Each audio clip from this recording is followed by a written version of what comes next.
মারামারি সেই খুব। ইউটিউব চ্যানেলে দেখলাম যে একজন গর্ভবতী মায়ের পেটে লাথি মারা হয়েছে এবং তিনি বেহুশ হয়ে বিছানায় পড়ে আছেন।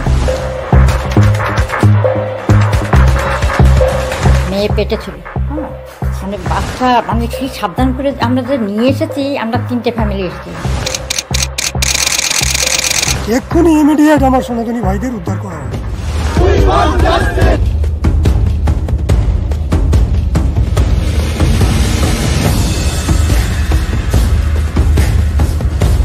বাস বিশাল বিশাল, বুড়ি সর্বনাশ। আমরা তখন মানে বউকাল আমরা বেরোতাম না, তাও সেই কি অবস্থা আমাদের। সেই আমাদের যশোর জেলা নড়াল আমাদের বাড়ি, আমাদের ওইদিকে খুব কম হয়, কিন্তু সেই সময় যা দেখেছি আমরা ঘরের থেকে বেরোতে পারি।